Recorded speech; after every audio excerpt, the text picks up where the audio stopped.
Now I'll go back to being in Boise.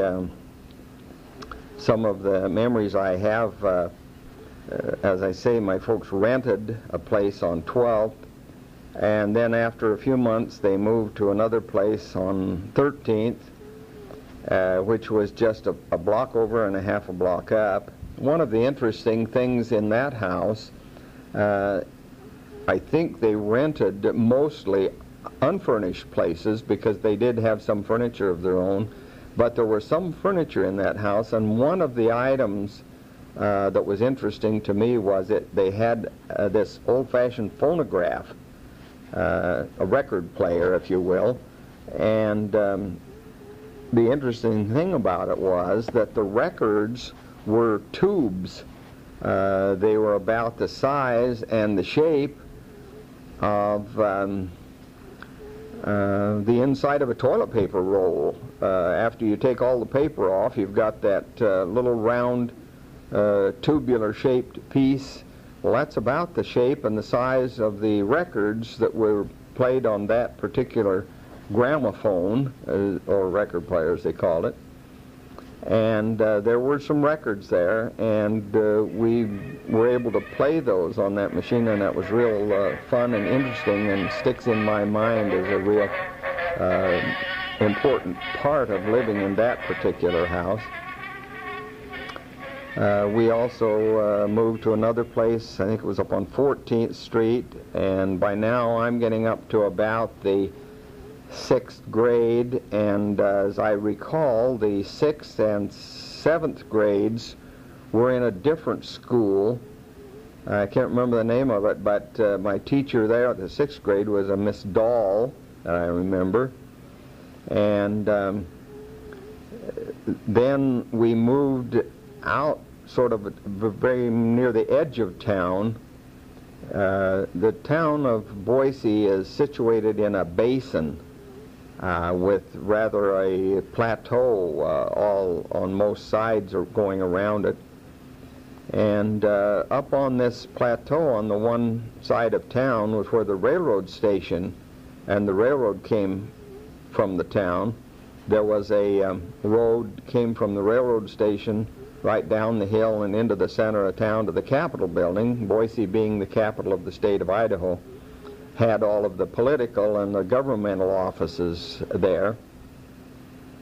At that time it was just a little road going down, but eventually, and as it is now, it's rather a beautiful split lane with a beautiful parkway down the center, this road that leads right from the railroad station down to the Capitol building.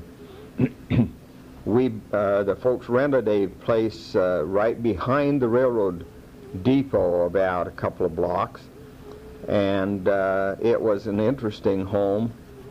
It had the home, and then just behind it, not attached, but to the little to the side and slightly behind it, was a large garage. Behind that were a couple of sheds off the back of the garage, and then they were very close and led to quite a large barn that was on the back part of the property. And immediately behind the barn was a canal that ran all the way along there. That was a freshwater canal. And my brother and I, primarily, we were of an age right then when we just really enjoyed and loved swimming, so we spent almost the majority of every day out swimming in the canal and playing out in that area, and playing in the big barn, which was a fun place for us because it was that exactly. It had a big hay loft, and there were no animals there anymore. We still had a dog, which was a lot of fun, but we did enjoy that place to play a lot. Probably the biggest thing that happened while we were there that sticks to mind is that the one afternoon we were in the canal downstream quite a little ways, so we were probably a few hundred yards away from our property, and we started for home, and instead of coming up the stream and through the barn. For some reason, we cut across the field and headed for home, and as we got about halfway across the field, we could see smoke, realized there was a fire, so we broke and started running and headed for home as fast as we could. And as we got there, we realized that the fire was in the back of our place, that the barn burned. It burned the barn completely. By the time they were able to get any kind of a fire control or the firemen or anyone to get out to that place, because of it being right out on the edge of town, it took quite a little while. So the fire apparently had started in the barn with probably an electrical wire that shorted out. It burned the barn completely. Then it jumped over and burnt the sheds that were that were between the barn and the garage. And then it burnt the garage, and the garage only being about 10 feet from the house, and it jumped from the garage to the back porch of the house and had started burning the porch. Well, starting as far back as it did, gave some warning, and neighbors and those who were close around all came and started to help, and they had moved all the furniture out of the house, out onto the front yard. And I think the only one that was home with Mother was Mary. I think both Leola and Maud were working, and Dad was working, so they were not there at the house. But Mother had been quite sick, and so they set a big rocking chair out in the front yard and put her in the rocking chair. She supervised from there. They moved all the furniture out, everything out of the house, into the yard. By then the fire engines and firemen had gotten there, and they began to stop the fire, and they held it in check just at the back porch. So it never really did burn the house part that much. And they had made the phone call and located Dad, and he came out, and I think he brought both the girls with him. They were working, I think, at the courthouse. And so both Maud and Leola came with him, so that all of us, and my brother and I, Carlisle, as we came through the field and around the front of the house there and saw what was going on, and we ran to where Mother was. And as soon as Mother realized that we were safe, because she had been afraid we would come through the barn, or try to come through the barn where the fire was. Why we didn't, I don't know, but we cut across the field. And we all of a sudden, all of us were there, so she knew all of her family was safe. And as soon as that occurred, she passed out or fainted, and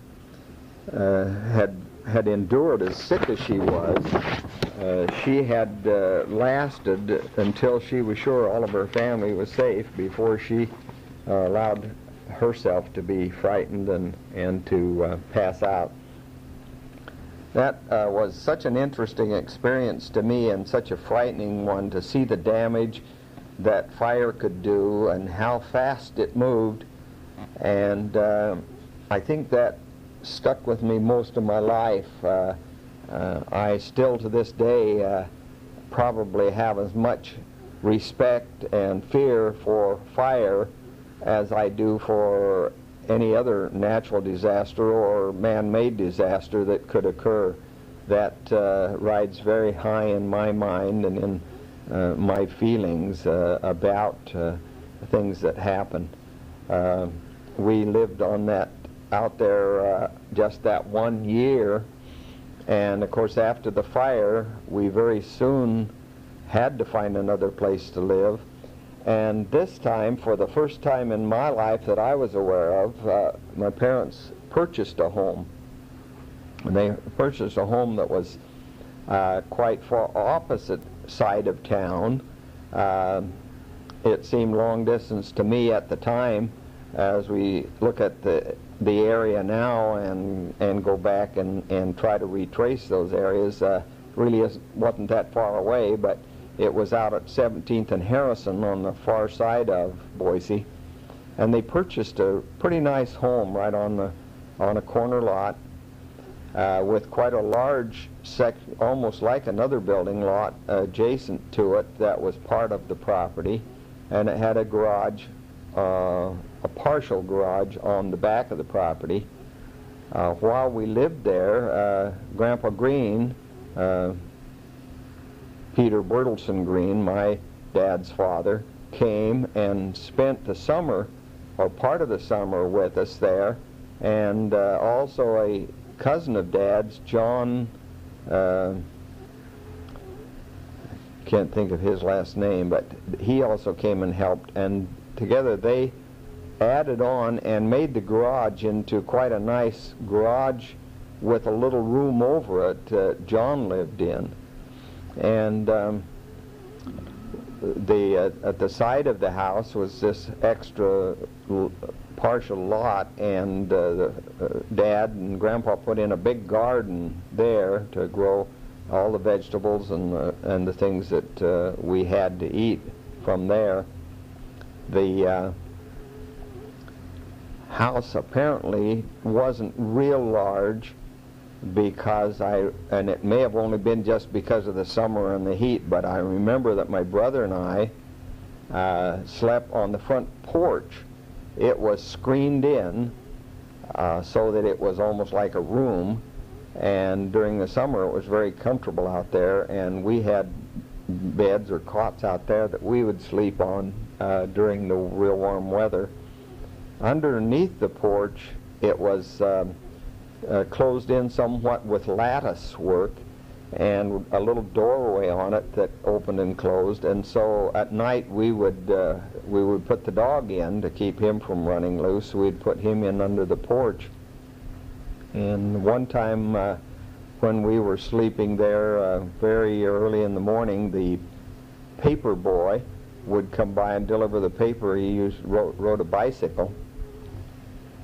And the one morning as he came by, I heard Jerry, that was that same English setter that we still had, and I heard him growl, and I thought, well, it won't hurt anything. He's under the porch and he won't bother anything.